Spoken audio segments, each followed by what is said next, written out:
So we're going to be talking about glutes, glute engagement, hip thrust form, hip thrust corrections, and hip thrust variations.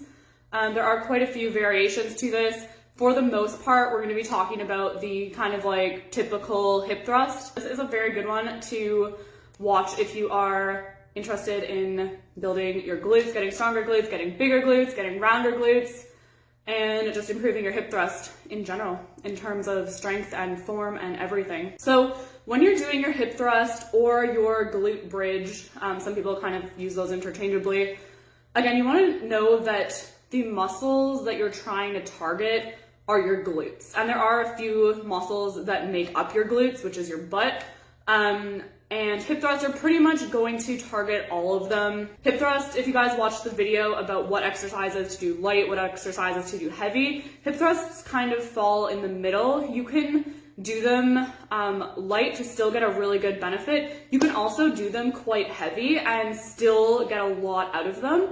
They are a very good exercise to progressively overload with weight, as long as you are feeling it in your glutes, using your glutes for the exercise and initiating the exercise with your glutes, as well as always being in control of the weight and always being in control of the movement.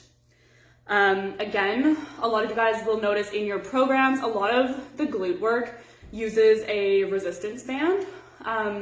So again, glutes can be one of the more challenging muscles to activate or to build that mind-muscle connection with. A lot of people seem to be quad dominant, you might say. So again, that just pretty much means it's easy for them to turn on like their quads, and it's a little harder to turn on their glutes or even their hamstrings. So I'm gonna give you some tips on that. But again, using the bands for glute work usually will help with glute activation. You don't have to use bands for your hip thrusts all the time, forever, for the rest of your life. But it does definitely help with glute activation and glute engagement if you struggle with that. There's quite a few variations of hip thrusts that use a band. Some do, some don't. You guys will see those thrown in throughout your program. So the first thing, like any exercise, you're gonna wanna make sure that you're setting it up properly. So when you have your bench or your couch or your whatever set up for your hip thrust, you want to make sure that it's not way too high or way too low. So you don't want it to be like up here at your waist. You want it to be about in line with your knee. Again, give or take a couple inches, not going to make the world of difference, but it's something to think about. You want to make sure that the bench is set up properly for your body, all right? So I will use a weight, but first we're just going to go through the body weight version.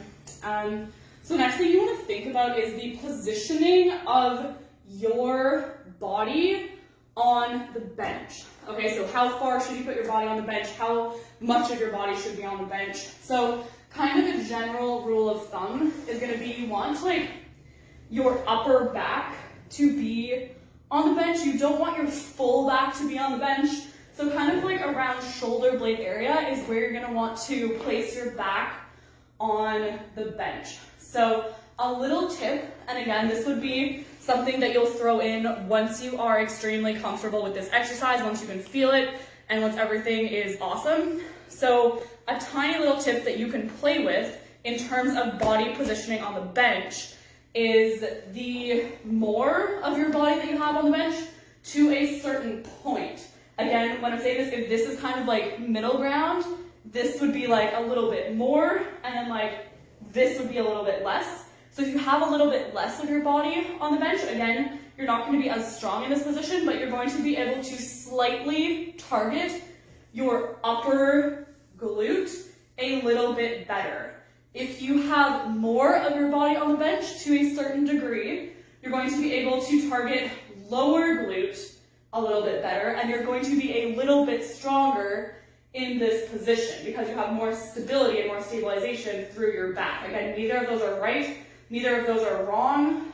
Again, for the general execution today, we're just gonna put kind of like that middle part of our back onto the bench, okay? So that's what you wanna think about when you are positioning your body onto the bench. So now the next thing you wanna think about is your feet positioning, okay? So for your feet, again, we're gonna talk about the general hip thrust today. So I'm putting about mid-shoulder blade onto the bench. Now you want to have your toes in line with your knees. For the most part, you want your toes facing fairly straightforward. You can rotate them so your toes point out a little bit. It's not necessarily going to be wrong.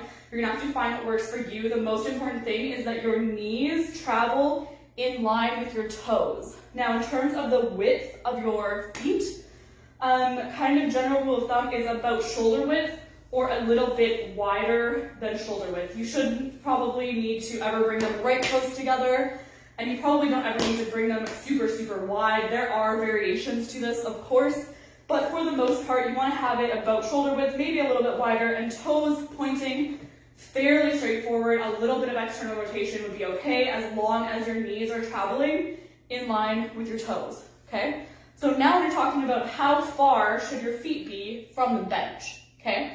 So there's going to be a few little tips in here as well. So for the most part, you want close to a 90-degree angle bend in your knee at the top of the hip thrust, okay? So again, it doesn't have to be perfect, but close to a 90-degree bend in your knee at the top.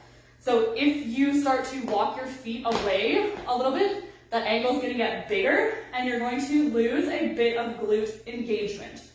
So again, it's not necessarily super wrong to do that, but you are going to recruit more hamstrings. So if your goal is to really, really build your hamstrings and not so much your glutes, that might be something that you would want to implement. If your goal of the hip thrust is to focus almost predominantly on your glutes, then you are definitely going to want to keep about that 90-degree angle in your knees. There's not much point in bringing your feet closer than that. You can play with it and see what feels best for your body. So again, some of you guys have banded hip thrusts in your program. So for a general banded hip thrust, you're going to want to place that band just above your knees. There are a few other variations where you might place the band elsewhere. That's kind of the general positioning. And when you place that band, you are going to want to make sure you resist it. You want that abduction, the hip abduction, meaning the resisting of the band pushing or pulling your hips apart, your legs apart throughout the whole movement, all right? So now we're gonna talk about the actual weight, the loading, what we're gonna load onto this movement. So if you guys are training at home, you're probably going to be using a dumbbell. If you're training at a gym, you can definitely do this with a barbell. You can do these with a kettlebell. You can do these with a Smith machine. There's lots of variations. What you want to do is make sure you're holding on to that weight for multiple reasons. I mean, you don't want it sliding around. And in any exercise, you want to be stable. If you're not holding on to that weight, you're going to be a little bit less stable. One tip, if you are using a barbell or you are using a Smith machine, you're going to actually want to almost pull on that bar. Not necessarily like pull it up, but like you want tension on that bar so that you can effectively drive your feet down into the floor. Now, the reason you want to drive your feet down into the floor is to get your hips into that full hip extension at the top. So you can see here, my hips are fully extended, meaning my butt is fully contracted and I cannot lift my hips any higher than they are. And I want to be holding onto that weight, that dumbbell, that bar, whatever that looks like. Now, when you are coming down from the top of your hip thrust, again, you want your head, I just don't do this because it's hard to talk, but if I was actually doing this exercise, my chin would be slightly tucked towards my chest, but I'm not going to do that for this video because it's too hard to talk.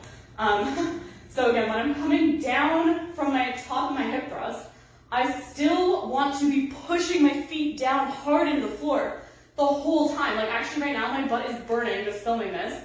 So you want to be pushing your feet down, even as you are coming down out of it. Right now, I am still driving my feet down super hard into the floor. If I had a band on my knees, just above my knees, I would still be resisting that band. Just because you're coming down from the top of your hip thrust doesn't mean you just fall out of it. You might as well work both directions of the movement. Not you might as well, you need to. And you're in the gym doing it anyways, so you want to maximize your effort. If you're not controlling the eccentric, you are losing half of the benefit of the exercise. What a waste of time. So get your full hip extension, contract your glutes. The way you contract your glutes is not necessarily just squeezing them. It's driving your hips up, driving your feet down, and making sure that your abs are slightly engaged, because if you let your abs go, that's going to happen. Right now, all that's happening is my back is arching, my abs are like flabby, and my butt is not engaged. So you need to have that rotation at your pelvis to fully engage your glutes. So now when I'm coming out of it, I'm keeping tension on my weight with my arms. I should have my head tucked into my chest, my chin tucked to my chest, feet driving down hard. If I have a resistance band on, I'm going to be resisting it, pulling it apart as you come down out of that position, and then coming right back up, squeeze, engage, full hip extension. Is that making sense so far? Let me know. So make sure you're controlling the exercise in both directions, especially when you're going up, but even more so when you're going down. And you want to be holding that contraction at the top. That's where the majority of the work and the benefit is going on. So if you're doing your hip thrust and you're doing everything right, but you're like up to the top, right back down, up to the top, right back down, you're getting like 0.25 of a second of work into your glutes. So you need to be holding that. Some of you guys will have certain time durations programmed into your hip thrust, like hold for 3 seconds at the top, hold every third rep for 3 seconds, hold the last rep for 10 seconds. Maybe it just says normal. You want to be following whatever your program says, but you want to make sure you're getting the benefit out of the exercise, which is going to be primarily at the top in that full hip extension. So again, talking about the full hip extension, I'm just making sure I don't hit my head on this thing. I've done it before. Full hip extension. So if I'm standing here, I let my abs go and I let my butt fall here. If you guys are at home watching this, you can try this. So from this position where my pelvis is falling, you can try to contract your butt. You're not going to be able to. You need to tighten up your core, rotate your pelvis, and then you can squeeze and engage your butt from here. Hopefully that makes sense. It's the same exact movement, but from the hip thrust position. So common mistakes that I see all the time in hip thrusts. One of them is, like we just talked about, letting your core go. So if you guys can see, watch my back, my lower back, and watch my core and even my glutes. So if you let that go and you have that arch in your back and you're no engaged with your core, no engaged with your butt, when you come up, you're probably gonna look like this. And yeah, maybe your butt sticks out, but it's not getting any work, and you will feel this a lot in your lower back. Right here, that's a very common mistake. So you want to, your rib cage and your abs should be working together to keep this controlled. Again, it's a hip hinging motion, so you don't want to just be like twerking your ass around like this. You want to be hinging at your hips, keeping this in alignment and contracted and braced, hinging at your hips here, and then right back up. We don't need to be arching our back in any way, shape, or form. Another mistake, a common mistake I see, people moving their feet around or setting their toes up unevenly. Like, look at where you put your feet, look at your toes, plant them down, and then don't move them. You don't need to be like fidgeting around when you're trying to work your muscles. So sit your butt on the floor, look at your toes, make sure they're in the same alignment. They're not one ahead of the other or one back or one twisted and one not. Some people just throw themselves down and start doing an exercise. You gotta set it up properly. Set up your toes, there you go. Set up my back. All right, everything seems good. Coming up. Now my feet are planted, they're glued down, they're locked in stone. They don't need to move again.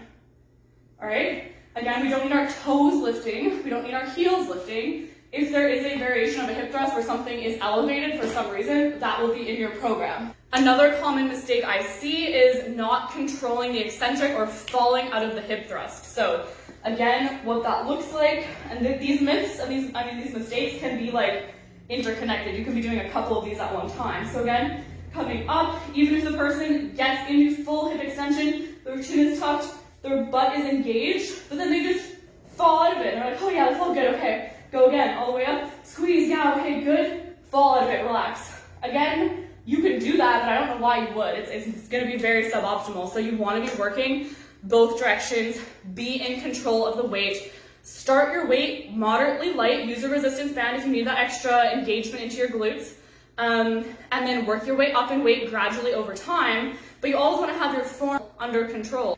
And then the final mistake that I have here is not enough time at the top. So like I explained a few minutes ago, coming right up, spending half a second at the top and falling back down out of your rep. I'm gonna do a couple hip thrusts so you guys can watch what proper form would look like.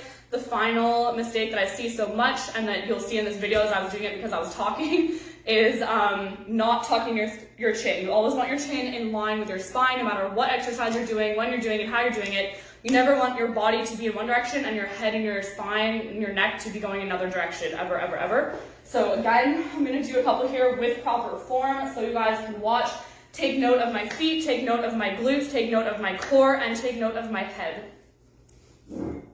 So this is literally how I would set it up. I would put the weight on top of my pelvis, plant my feet down, make sure they are in alignment, lock them down to the floor, make sure my toes are even. Gonna set my back up for that moderate, kind of normal setup. So about shoulder blade area is gonna be on the bench. I've already got my core engaged here. So I'm gonna come up into my full hip extension. My chin is tucked in line with my spine. I've got a little bit of tension in my arms, driving my feet down. I'm gonna control her up as I come out of it. My chin can come away from my chest as I hinge at my hips. And then I'm going to drive it back up. I'll do a couple more for you guys here. Breathing in. Again, we talked about breathing yesterday. Breathe in the eccentric. As you exert the force, breathing out.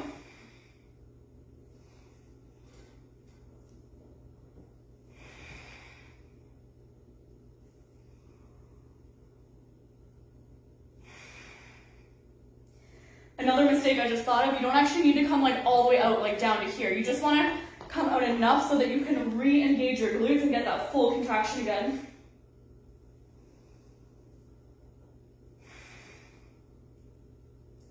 All right, that is everything.